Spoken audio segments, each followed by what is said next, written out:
Você foi chamado, é um escolhido. Você vai ser vaso, usado por Deus. Já começa a prova, Deus está trabalhando. Glória a Deus. Salve os irmãos com a paz do Senhor Jesus.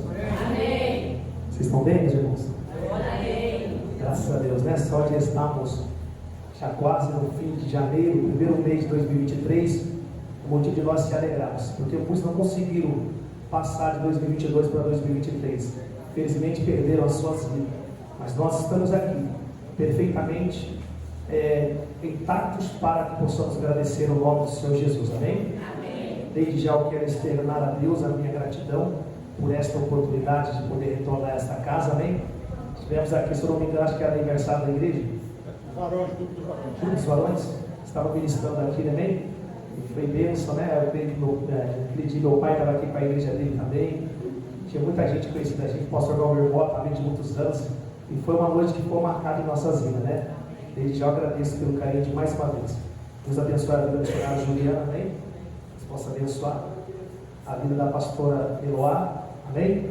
Pastor Evandro e pastora Cida.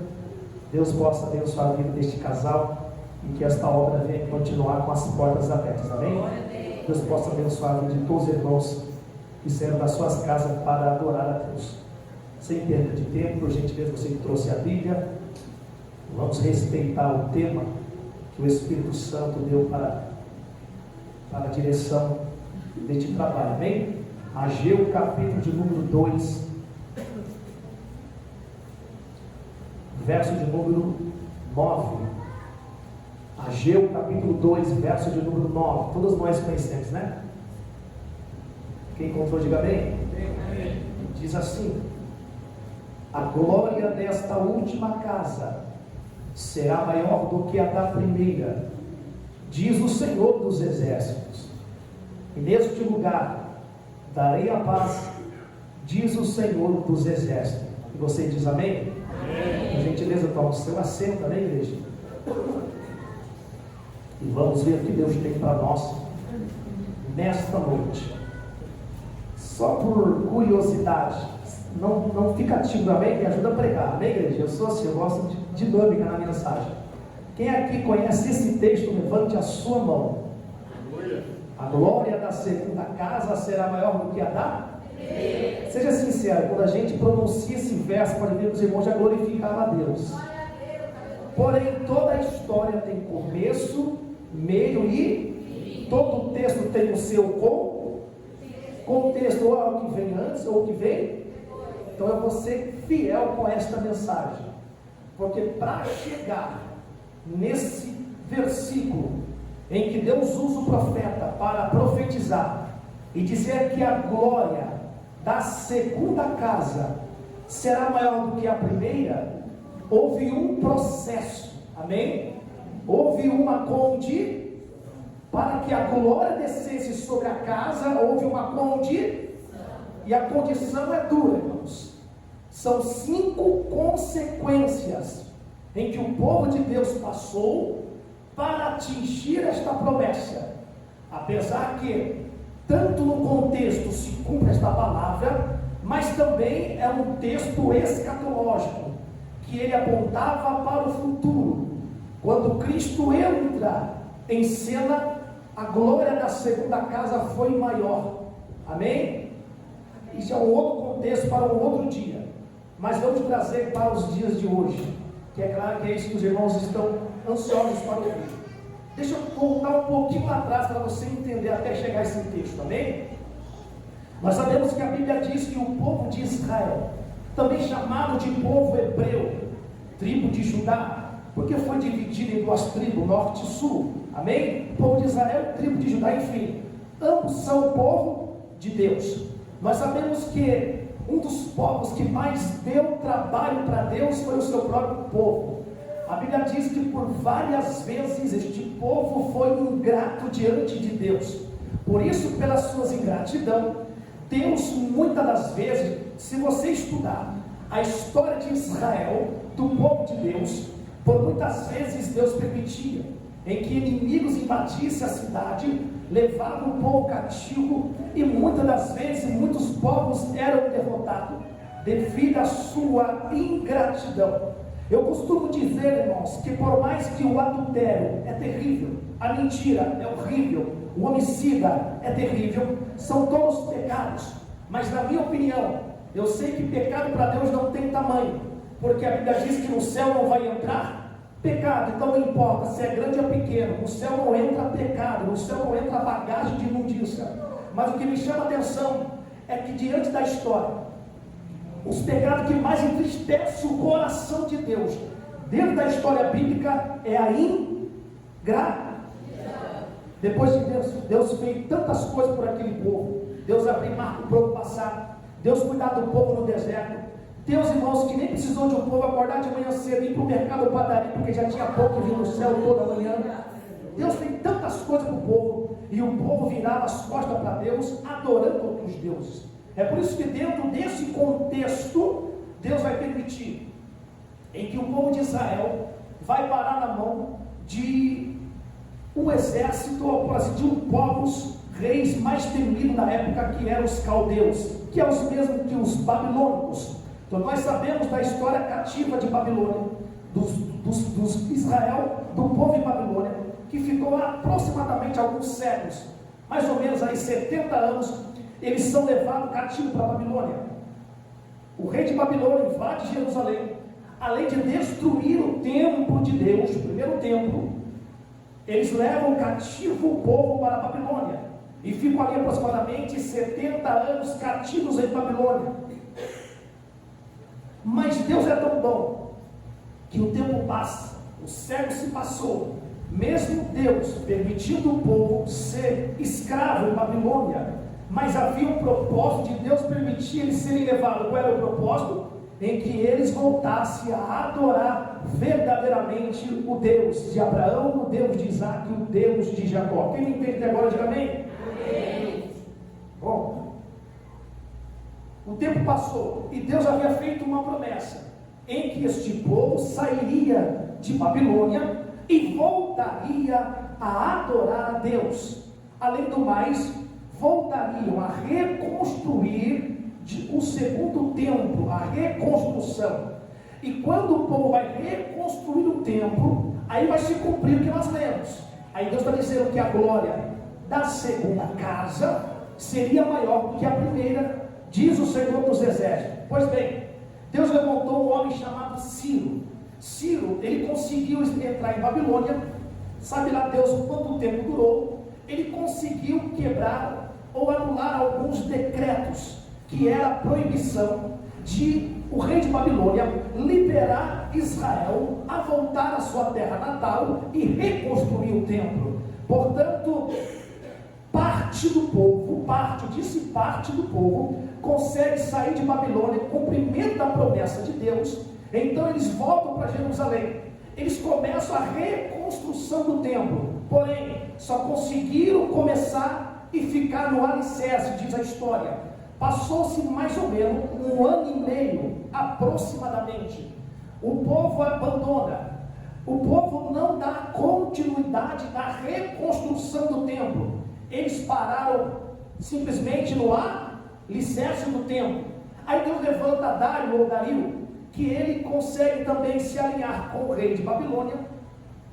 Ele quebra alguns decretos, porque Samaria ou samaritanos, eles resistiam por muito tempo, por esse de 1 ano e pouco, eles estavam resistindo, impedindo com que o povo continuasse a reconstrução. Aí Deus levanta Dário ou Dario para conseguir anular de vez essa resistência contra a reconstrução. Quem me entende até agora, diga amém. É importante você entender isso, amém? Bom, agora está liberado totalmente pelo rei Dário. O povo vai continuar a reconstrução. Só que antes de o povo iniciar a reconstrução, ou seja, continuar a reconstrução, Deus cobrou do povo. O povo já não está mais em Babilônia, já está na sua terra natal. Só que como eles se acomodaram e pararam no alicerce, Deus começou a cobrar do povo. Por isso que eu disse que todo o texto tem o seu contexto. Agora escute, no capítulo 1 mesmo de Ageu, que são poucos capítulos, versículo de número 5 e 6 em diante. Olha o que Deus está dizendo. Ora, pois assim diz o Senhor, não é homem, dos exércitos: aplicai o vosso coração aos vossos caminhos. Olha o 6: semeais muito e recolheis pouco, comeis, mas não vos fartais, bebeis, mas não vos saciais, vestivos, mas ninguém se aquece. E o que recebe salário num saquitel furado. Aqui tem 5 consequências porque o povo esqueceu da casa de Deus. Estou no contexto. 5 consequências na vida do povo, porque o povo se esqueceu do templo do Senhor. Eles não reconstroem. É por isso que Deus levanta o profeta Ageu para dizer: assim diz o Senhor, chegou o tempo e a hora da reconstrução. Chegou o tempo de reconstruir um novo templo. Diz o texto e a Bíblia que o povo resistiu dizendo: ainda não é hora de reconstruir o templo. O povo estava resistindo. Deus disse: chegou o tempo. O povo disse: não é hora de reconstruir o templo. Irmão, sabe por quê? Muitas das vezes não se quer reconstruir um templo, porque para reconstruir algo que já foi destruído, tem que tirar os entulhos da terra.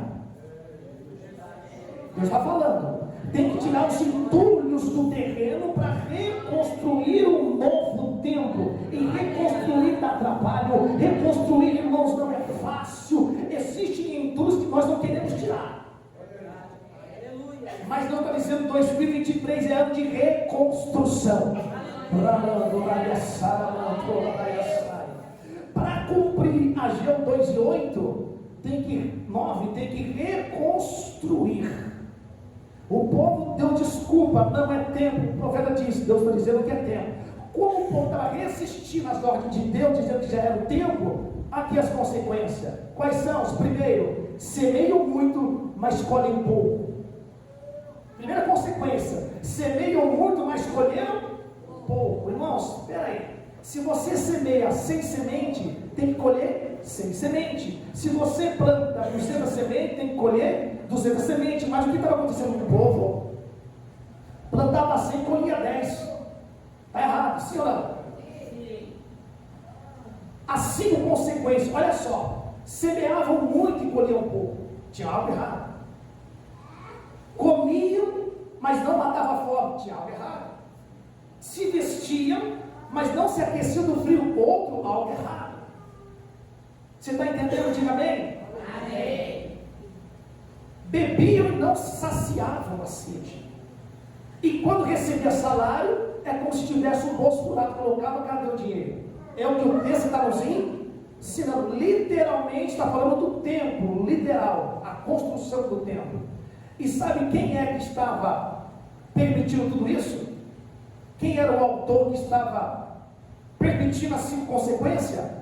Ageu 1, verso 9. Escrito está: olhaste para muito, mas eis que alcançaste pouco. E esse pouco, olha que forte.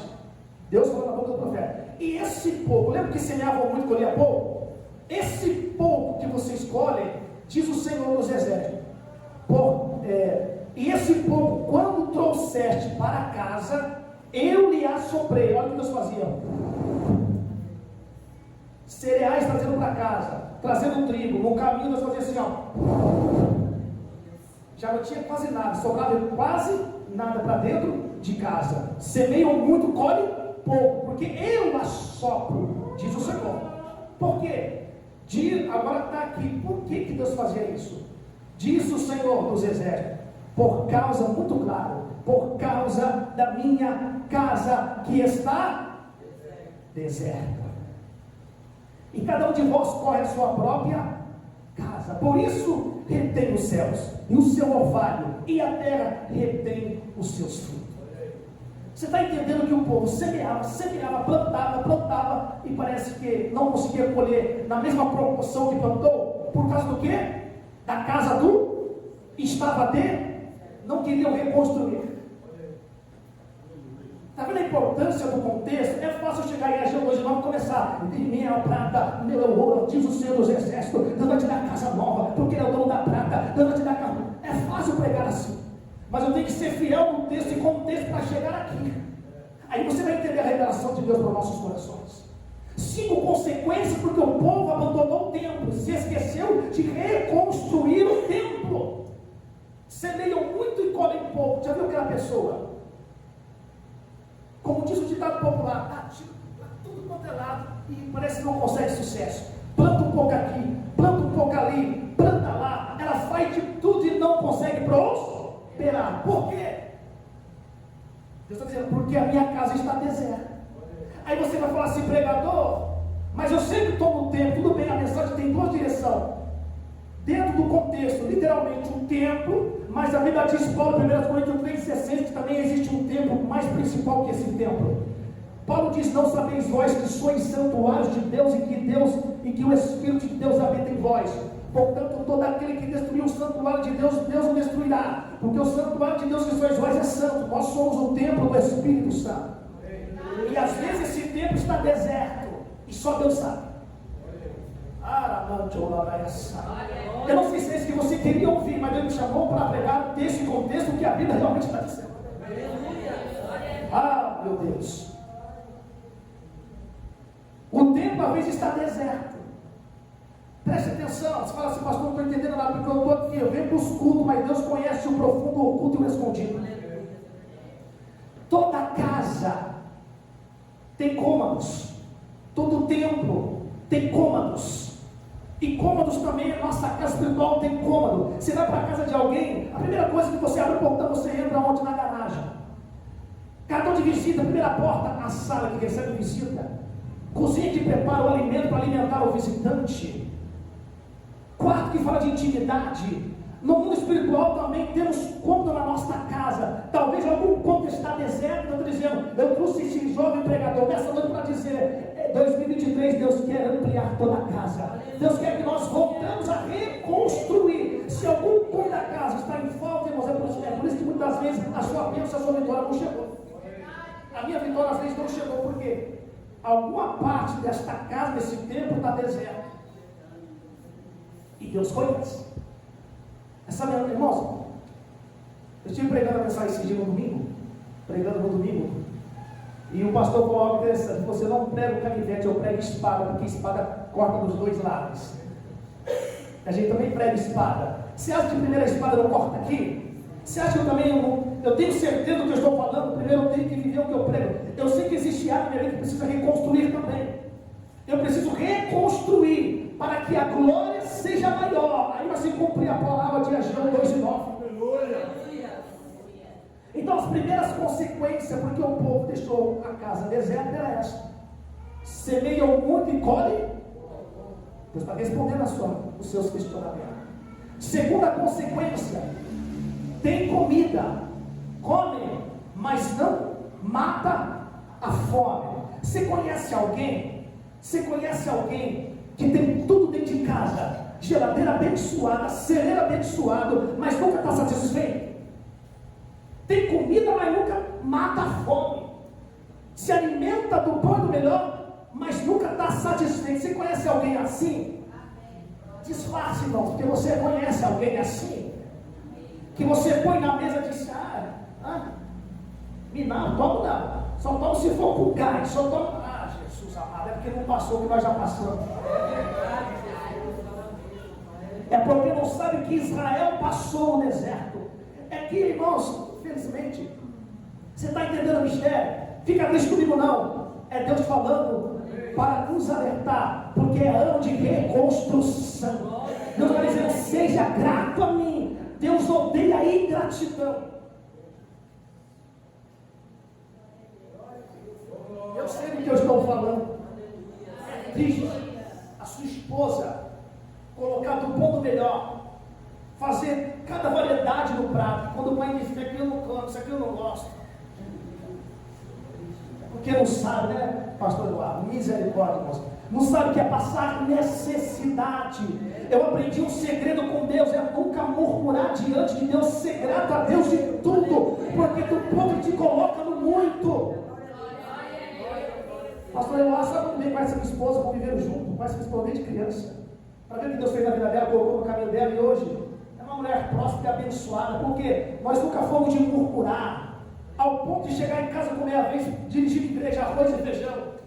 E eu falei, Deus, se tivesse um limãozinho, espremesse com a farinha, oh meu Deus, mas é isso que eu tenho, eu dou graça. Se tivesse um limão, comentei com a minha esposa, cheguei na porta de casa, tinha um limãozão me esperando bem na porta de casa.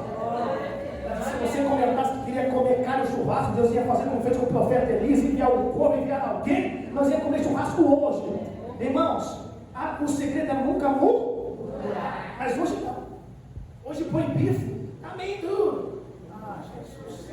Irmãos, dá vontade de dar uma desganada. Oh, geração crédula, ingrata. Não quero ofender vocês, irmãos, mas eu tenho que ser fiel naquilo que Deus está mandando dizer. O que parte o coração de Deus é ingratidão, ou seja, tem comida, mas nunca mata a fome. É complicado. Diga glória a Deus. Vamos continuar. Eu falei da segunda consequência. Para chegar no tema, amém? Primeira consequência, porque o tempo está em deserto. Semeia ao mundo, colhe. Tem comida, mas não mata. Terceira consequência. Na tradução de hoje é forte. A tradução não se escandaliza, eu vou explicar, amém? Tem vinho, mas não dá para ficar em bêbados. Tradução, ele veio. Pastor está dizendo que é para beber e se embriagar? Não. Agora, olha como o Espírito Santo ele é sábio. Vinho na Bíblia é símbolo de ale. O maior símbolo da Bíblia de vinho é a alegria. Ou seja, tem alegria, tem vinho, tem até alegria. Mas a alegria não chega a um nível maior. Ou seja, uma alegria contínua, independente das circunstâncias. Tem vinho, mas não dá para ficar em bêbados. Só para você entender, que eu tenho uma mensagem sobre o embriagado do Espírito Santo. Na minha experiência com a palavra Rosa, no bar da Elsa, eu era meio tímido, para mim me alegrar e soltar, eu tinha que me embriagar. Ou seja, a sensação da embriaguez tira a timidez, você fica ousado, fica alegre, só que uma alegria passa. Ou seja, tem vinho, mas não dá para ficar em bêbados. Ou seja, não é uma alegria contínua, é uma alegria passageira. Terceira consequência, porque o tempo está deserto. São pessoas que qualquer ventinho acabou a alegria dela. Sabe o que está faltando? Fruto do Espírito, Gálatas 5:22. Mas o fruto do Espírito é amor, alegria, paz, domínio próprio, paciência, bondade, humildade. Você consegue entender por que Paulo tinha uma alegria contínua? Como é que pode um homem, sendo preso, chicoteado, conseguir ter cabeça psicologicamente para escrever carta para a igreja tão inspirada pelo Espírito Santo, se não tiver a alegria do próprio Espírito Santo? Eu sei que você esperava lá nos começos, receba carro, minha prata, meu ouro. Me perdoa dizer, está cheio de pregadores irresponsáveis, que não são fiéis ao texto da palavra de Deus.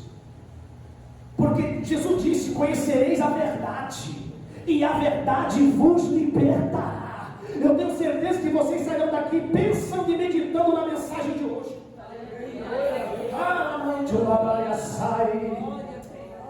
Deus está aqui nessa noite. Tem bebida, mas não são saciados. Vamos para a quarta consequência. Tem roupa. Olha onde o Espírito Santo me levou nessa parte. Tem roupa, mas não protege do frio. Quarta consequência, porque o tempo a casa de Deus está abandonada. Peraí, que mistério é esse? Tem roupa, mas não aquece do frio? Você está vendo? Você consegue observar, resumidamente, que está dando tudo errado para este povo? Nada dá certo para ele. Será que tem alguém vivendo assim? Será que o que está acontecendo? Que você faz, parece que nunca dá certo. Claro que tem os dois lados, né? Consequência, porque o tempo está deserto. E tem também o momento de Deus provar. Porque eu cansei de ver na Bíblia a gente fazer tudo certinho, parece que tudo dá errado. Quando vai você busca, mais sobração aparece. Aí já é o momento de provar. salvação. Deus entrega nada de mãos beijadas. Antes de Deus nos dar um presente, Deus vai nos provar se merecemos receber este presente. Aí já é outra história, amém?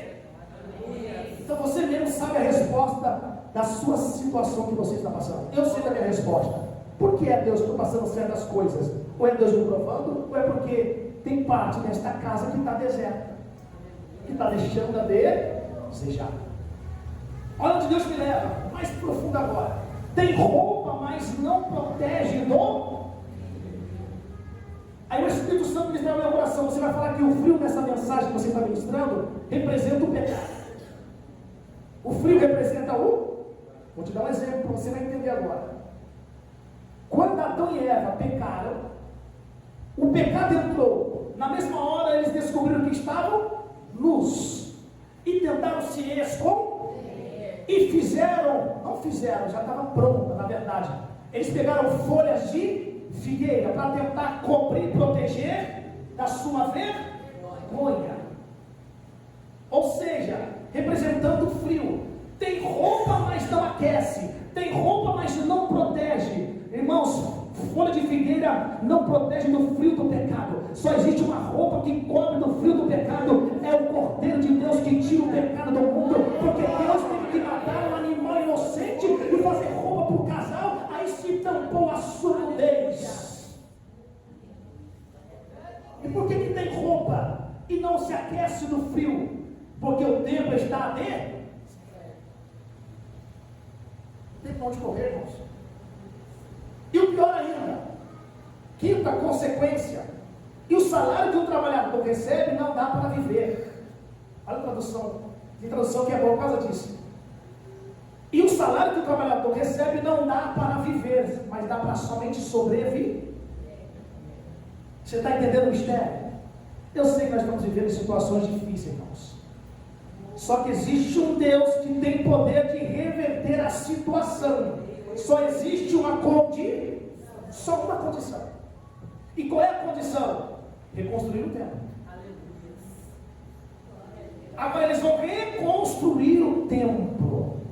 Cansaram de apanhar. Ah, meu Deus, já são 5 consequências. Eu não quero que seja mais, então acho que vou acordar para a vida. Aí Deus usa o profeta Ageu, mesmo ele resistindo, eles resistindo, dizendo: ainda não é a hora de reconstruir o templo. Agora eles começam a reconstrução do templo. Quando reconstrói, irmãos, é tudo novo. Porque, observem bem, já viu pessoas que compram uma casa, só que ela olha assim e diz: olha, quando você tem condições, essa casa aqui não está do meu agrado, essa cozinha aqui não está do meu jeito. Sabe de uma coisa? Passa a máquina em tudo, eu vou reconstruir do meu jeito. Porque talvez alguma coisa estava torta, alguma licença estava fora do lugar, alguma coisa que não agradou o comprador. Quem me entende, diga amém. Sabe o que Deus está dizendo? É ano de reconstrução, é ano de novidades de Deus. Deus tem o prazer e quer fazer isso, mas depende de cada um de nós. Deus disse: nem se for para começar do zero, nem que for para destruir, para derrubar, para desfazer e começar de novo, mas eu quero do meu jeito, para que a glória da segunda casa seja maior do que a primeira, diz o Senhor dos Exércitos.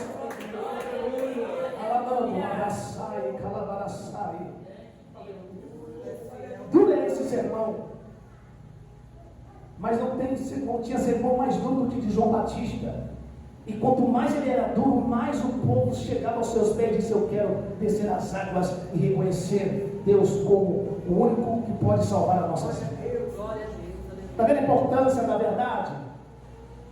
Então eles reconstroem. Olha a consequência, o resultado da obediência depois de quebrar a cabeça, sofrer as 5 consequências. Olha o que Deus fala agora para eles. Ageu capítulo 2, verso 19. Olha só. Ainda, é uma pergunta: há ainda semente no celeiro? Lembra que eles plantavam muito e colhiam pouco? Olha a pergunta de Deus: há ainda semente no celeiro? Nem a videira, nem a figueira, nem a romeira, nem a oliveira tem dado o seu fruto. Mas Desde este dia, que dia? Da reconstrução, eu vos abençoarei. Desde esse dia eu vos abençoarei. Aí se cumpre, ainda que a figueira não floresça, ainda que você entende aquele texto, ainda que está tudo sem nada aos seus olhos humanos, mas se está disposto a reconstruir, se prepara. Deus disse: mesmo no pouco eu vou abençoar e vou fazer multiplicar. Mesmo na situação adversa, eu vou mudar a situação, eu vou mudar o quadro da situação, mas preciso primeiro reconstruir. Pastor, seja mais claro, me dá um exemplo de reconstrução. Tá bom. Um tipo de reconstrução. Deus, eu sou muito desequilibrado, eu tenho um pavio curto, Deus, eu preciso reconstruir. E na reconstrução tem que pedir ao Senhor me dê domínio próprio. Você acha que a espada não arde aqui não? Dói, não? Dói porque eu sei que Deus está falando comigo mesmo. Ninguém aqui é perfeito. Deus está dizendo, é ano de nós reconstruirmos coisas novas em nossa vida, com a ajuda do Espírito Santo, que é Ele que dá domínio próprio a cada um de nós. Fruto do Espírito, paciência. Quem precisa de paciência aqui, irmãos? Todos nós. Não vem não? Todos nós precisamos desse fruto do Espírito, paciência. E o principal, precisamos do fruto que está em primeiro, amor. Porque sabe qual é o alvo do amor? O maior alvo do amor, escute, o maior alvo do amor é satisfazer o próximo, não a ti mesmo. Jesus fez isso.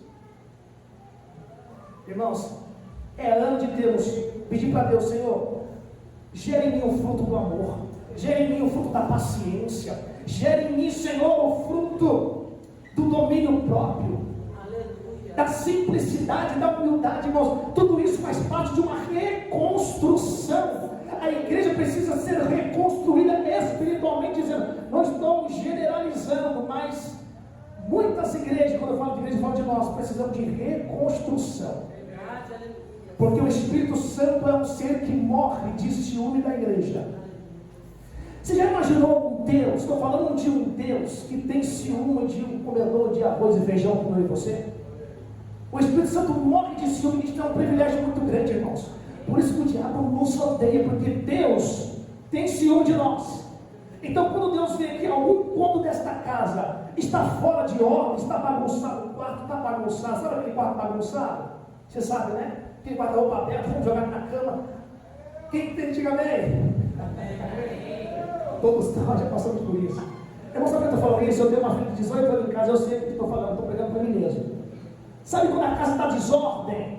Aí a mãe olha assim e diz: arruma a casa. Quando eu estou cansado de falar com você, aí parece que você fala 10 mil vezes e continua da mesma forma. Se não agrada o pai e a mãe de casa, assim é Deus para com este templo. Deus está dizendo: ei, é noite de arrumar os cômodos da tua casa, põe o lugar onde está fora, limpa onde está sujo, é ano de varrer a casa, é ano de colocar os móveis no seu devido lugar, para que eu possa derramar a minha glória. E se for obediente à minha voz nesse ano 2023, a glória da segunda casa, que da reconstrução, vai ser maior do que a primeira, diz o Senhor dos Exércitos.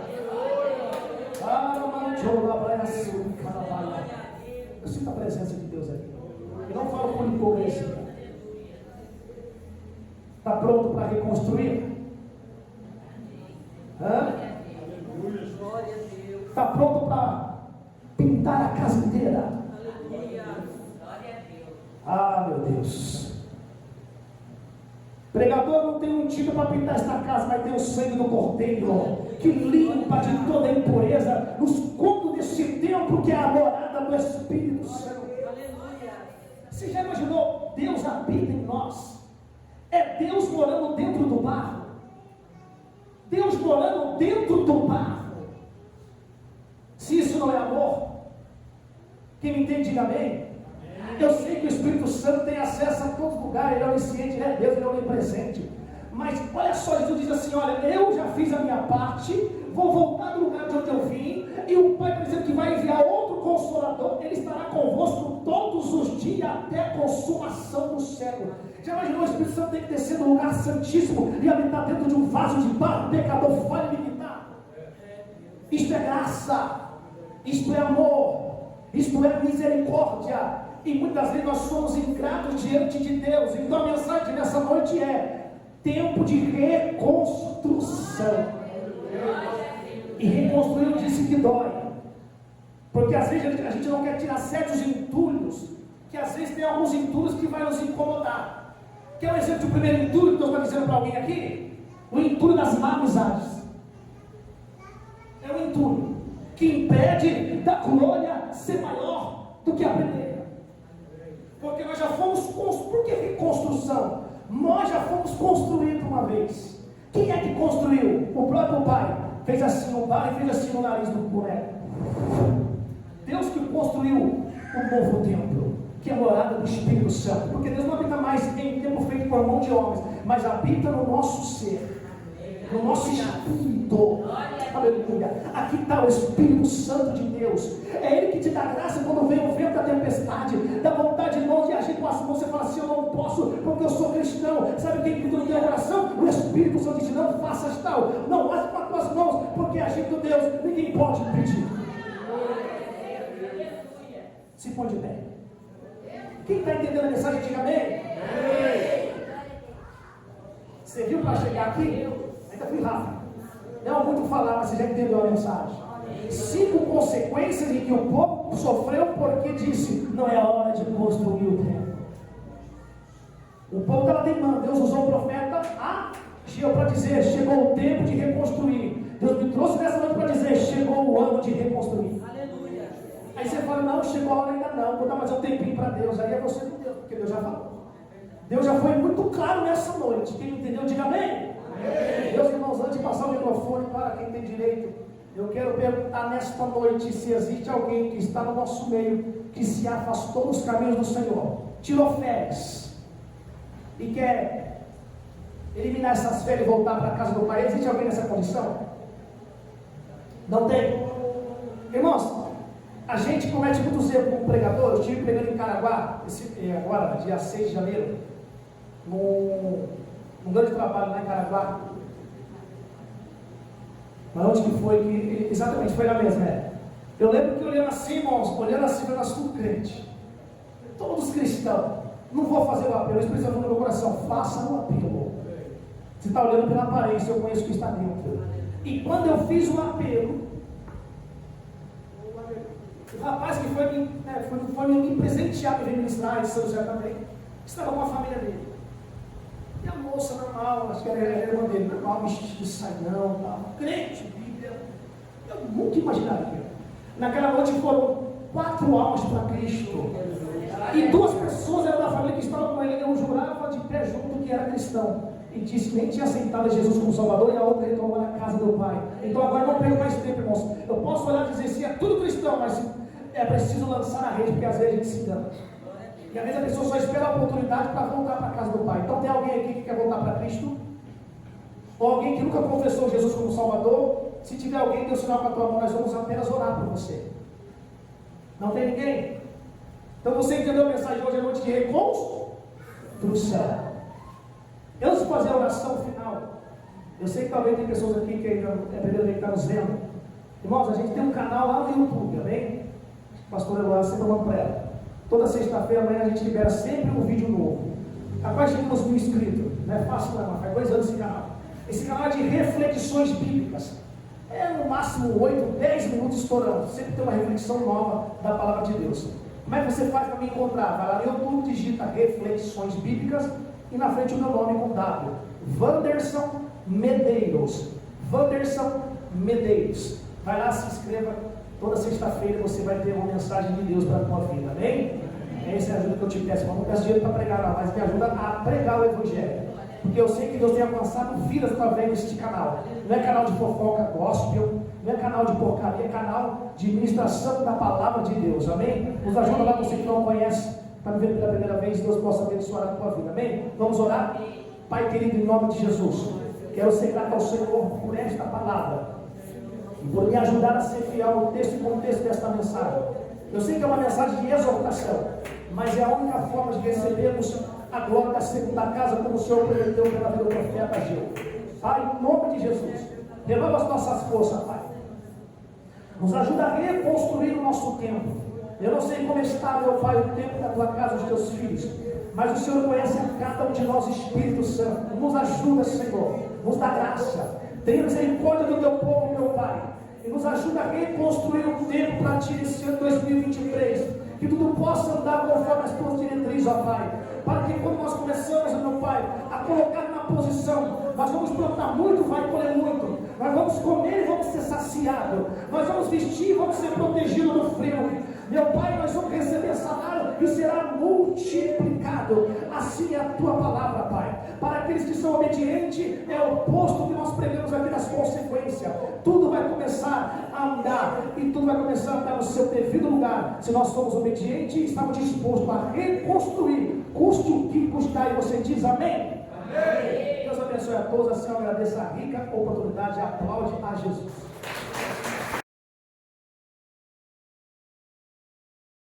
Amém? Amém. Vamos entregar esse culto nas mãos de Deus e todos os pedidos de oração, todas as pessoas que estão necessitadas, carentes, precisando de um refúgio, de um socorro bem presente na hora da angústia. Senhor Deus Todo-Poderoso, nós queremos te agradecer, Senhor, por este culto, Pai, e entregamos nas tuas mãos cada vida que adentrou este lugar, cada propósito, cada coração, cada pedido de oração, Jesus, cada família. Senhor, abençoa, Senhor, com a tua graça, com o teu poder, com a tua fidelidade, em nome de Jesus. Amém. Pai nosso que estás no céu, santificado seja o teu nome. Venha a nós o teu reino, seja feita a tua vontade, assim na terra como no céu. E o pão nosso de cada dia nos dai hoje. Perdoa as nossas dívidas, assim como nós perdoamos os nossos devedores. Não nos deixe cair em tentação, mas livra-nos do mal, pois teu é o reino, o poder e a glória para todos sempre. Amém. Que o grande amor de Deus, a graça do nosso Senhor Jesus Cristo, a comunhão do Espírito Santo esteja com toda a igreja. Todos dizem amém. Se Deus é por nós, quem será contra nós? Tudo nós podemos naquele que nos fortalece. E o Senhor é o nosso pastor, e nada nos faltará. Os teus olhos choram, Deus tá te moldando. Deus não dá prova que tu não suporta, pois toda vitória tem que ter um preço. Deus agita o mar, remove montanhas,